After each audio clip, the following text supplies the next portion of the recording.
Teman-teman dan ibu, sebelum kita mulai pelajaran bahasa ini, ada baiknya kita berdoa bersama dan kepercayaan masing-masing dalam selesai. Terima kasih Pak untuk yang hari siapa? Semuanya.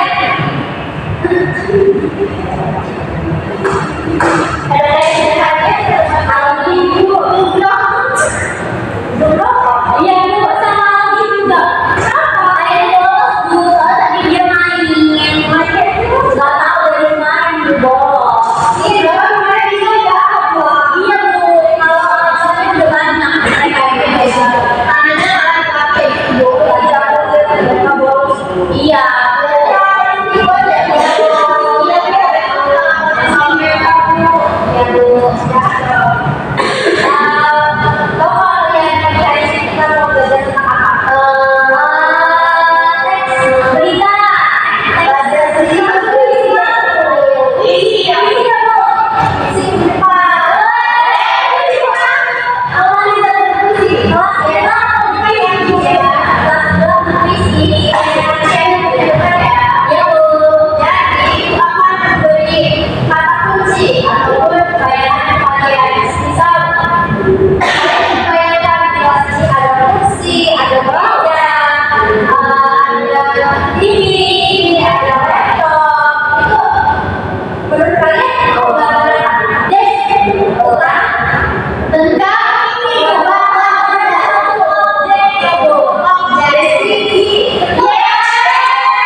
pada dulu bacaannya.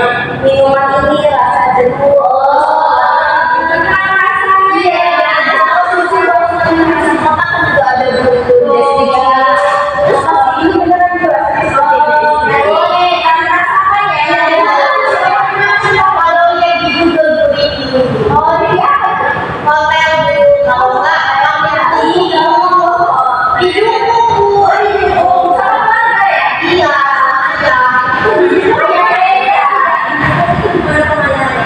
Bukit-bukit, terus habis itu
deskripsi adalah teks yang menggambarkan sesuatu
Tuh, tadi kan Asyifa sudah menjelaskan ya, di Jepang itu suasananya tenang, ya, ada betul sekali. Itu salah satu bagian dari idenya destinasi. Selanjutnya apa itu deskripsi bagian? Nah, bagian ini itu menggambarkan rincian bentuk, warna, suara, bau ataupun suasana dari objek tersebut. Seperti tadi sudah banyak merincikan rasa susu, kemudian merincikan seseorang, dan yang betul sekali. Selanjutnya yaitu ada wow atau simpulan. Nah, bentuk atau simpulan ini berisi pesan atau simpulan dari tertulis terhadap objek yang telah dideskripsikan. Nah, contohnya ini, taman sekolah membuat suasana belajar menjadi sejuk dan menyenangkan. Jadi di bagian terakhir teks deskripsi ini, kalian menyampaikan pesan ataupun simpulan seperti itu. Oh, paham ya Ibu? Wow, selanjutnya yaitu ada gaya bahasa dalam teks deskripsi. Yang pertama yaitu bahasa yang digunakan dalam teks deskripsi ini bersifat lugas, menggambarkan panca indera, dan sering digunakan kata sifat seperti indah, harum, luas, sejuk, atau ramah.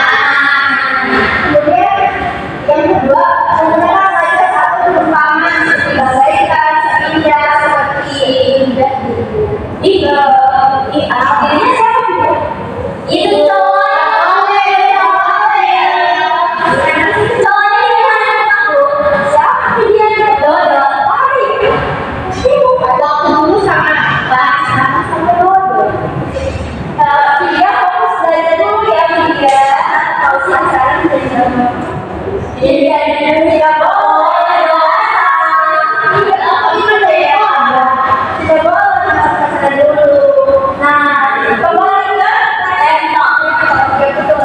yang ketiga yaitu konstruksi atau kategori seperti dan karena kemudian selanjutnya contohnya ini ada contoh objek teks deskripsi.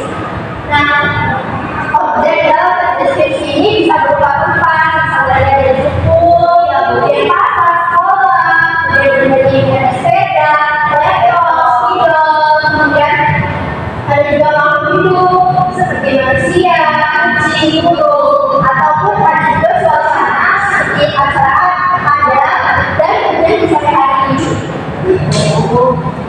Wah, acara ada juga yang bergabung dalam ini. Ada iya, itu suasana itu pasti ramai ya. Jadi bisa deskripsikan kalau sedih juga bisa ya. Betul, suasana sedih. Nah, selanjutnya adalah teks deskripsi. Yang pertama itu namanya adalah kesukaan topik. Nah, pasti kalian jika ingin menulis teks deskripsi harus menentukan topiknya itu apa kan? Ya, kemudian yaitu yang kedua, arti objeknya secara detail. Yang ketiga, menulis struktur teks seperti yang sudah dijelaskan sebelumnya. Dan yang terakhir, menulis dengan bahasa yang menggambarkan atau menceritakan gitu ya. Betul. Nah, selanjutnya yaitu ada latihan memahami teks deskripsi. Kalian melihat teks di sini? Terlihat dong. Ibu beri waktu selama 1 menit, bisa?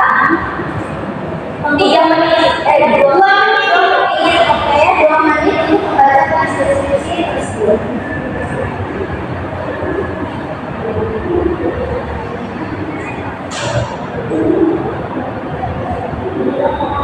Nah, sudah 2 menit berlalu, sudah membaca dan memahaminya yang dan di sini ada pertanyaan. Ada pertanyaan yang pertama, menentukan bagian identifikasi, kemudian deskripsi bagiannya dan simpulannya. Jadi di sini kan ada 3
Hidayah Rahmadani Fitri dengan NPM 231304131 sebagai observer lisan dari nama calon guru Anissa Rosidayana dengan NPM 231304171 tanggal 9 Oktober 2025, waktu 9.30, topik teks deskripsi semester 1, pengajaran pendidikan bahasa Indonesia.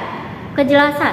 1. Guru menyadari adanya keterbatasan perbendaharaan kata-kata dan ungkapan yang dimiliki siswa. Maka itu, guru tidak menggunakan kalimat yang berbelit-belit. Iya. Kedua, guru menghindari penggunaan kata-kata yang meragukan dan yang berlebih-lebihan. Iya. Lalu, penggunaan contoh dan ilustrasi. Guru memberikan contoh yang cukup untuk menanamkan pengertian dalam penjelasannya. Ya, guru menggunakan contoh yang relevan dengan sifat dari penjelasan itu. Ya, contoh yang digunakan guru sesuai dengan usia, pengetahuan, dan latar belakang siswa. Ya. Lalu ada pengorganisasian. Guru menunjukkan dengan jelas pola atau struktur sajian, khususnya hubungan antara contoh-contoh dan generalisasi, seperti hukum atau rumus. Ya. Guru memberikan ikhtisar butir-butir yang penting, baik selama pelajaran maupun pada akhir pelajaran, dan bila perlu memberikan penjabaran tambahan. Ya. Lalu, guru mengadakan variasi suara dalam memberikan penekanan pada hal-hal penting dalam penjelasannya. Ya. Butir-butir penting dalam penjelasan diberi tekanan dengan cara mengulanginya, mengatakan dalam kalimat lain, atau menyebutkan satu demi satu seperti 1, 2, dan seterusnya. Ya. Lalu, penekanan yang berbeda diberikan pula dengan mimik, isyarat, ataupun dengan gerakan selama pelajaran berlangsung. Iya. Lalu, pemberian tekanan juga diberikan dengan menggunakan gambar-gambar, demonstrasi atau benda sebenarnya. Iya. Lalu, kejelasan selanjutnya yaitu balikan. Guru mengajukan pertanyaan untuk mengetahui pemahaman, minat, atau sikap siswa tentang relevansi atau kegunaan penjelasan tersebut. Iya. Lalu yang terakhir, guru menggunakan balikan itu untuk menyesuaikan ketepatan atau mengubah maksud dari penjelasan itu. Ya, cukup dari saya. Terima kasih. Wassalamualaikum warahmatullahi wabarakatuh.